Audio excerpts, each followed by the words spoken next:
네, 기본소득당 용혜인 의원입니다.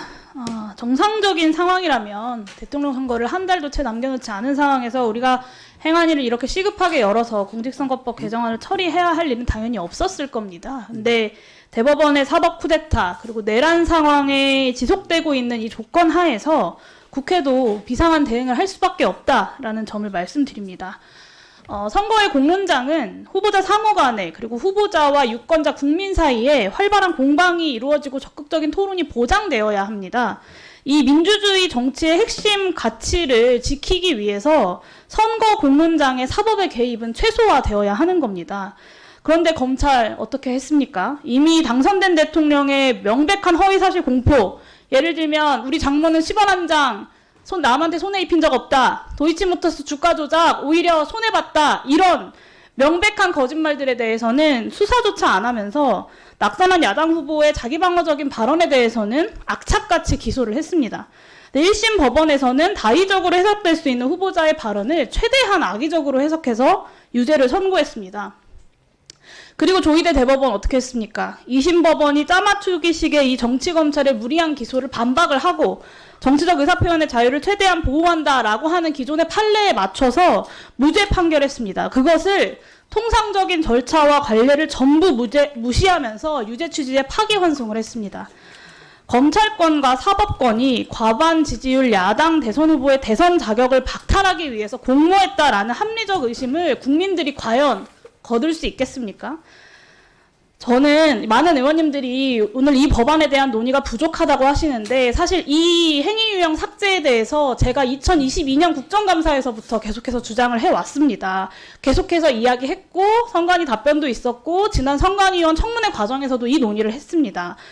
공직선거법상 허위사실 공표죄, 특히 행위 유형의 이 허위사실 공표죄가 민주주의 정치 과정에서 언론의 검증 그리고 국민들의 검증 과정에 맡길 정치의 영역을 수사기관과 사법부의 관심법의 영역에 내어주는 악법이다라고 수차례 말씀드렸습니다. 이런 저의 의견은 행위 유형만이 아니라 사실 허위사실 공표죄 전체를 삭제해야 된다. 그리고 그것이 정치 발전에 훨씬 더 도움이 된다라고 확신합니다. 그런데 다만 전체를 삭제하는 것은 중단기 과제로 남겨두되 이 문제가 가장 심각한 행위에 대한 허위사실 공표는 저는 지금 당장 공직선거법에서 삭제해야 된다고 생각합니다. 제가 윤석열 전 대통령을 정말 많이 비판하고 지금도 비판하지만 허위사실 공표죄 행위 유형을 적용해서 이재명 전 대표와 똑같이 수사해서 기소해야 된다고 생각하느냐? 저는 그렇지 않다고 생각합니다. 이 행위 유형은 삭제되어야 하는 겁니다. 왜냐? 구성 요건이 불명확합니다. 당선 목적이라고 하는 것은 행위자가 상대 후보자를 낙선시키려고 하는 고도의 목적성을 가질 것을 요구합니다. 그런데 이 고도의 당선 목적이라고 하는 고의성을 어떻게 외부에서 판단할 수 있겠습니까? 그리고 행위자 자신이 공표한 사실이 거짓이라는 것을 인식했다라는 것을 외부에서 어떻게 100% 확신하고 입증할 수 있겠습니까? 그리고 이재명 대표 사례에서 보듯이 국토부의 협박이라는 것이 사실에 관한 발언인지 행위자의 의견인지조차 객관적 기준을 설정할 수가 없습니다. 이 행위 유형의 허위사실 공표죄의 이런 특징 때문에 정치에 개입하고자 하는 검사와 사법부에게 더할 나위 없이 좋은 먹잇감이 되고 있는 겁니다. 그래서 이렇게 범죄의 구성 요건이 불명확한 것은 배형법정주의 명확성의 원칙에도 위배되고 유연성이 다분하고 빠르게 개정해야 된다라는 말씀을 드립니다.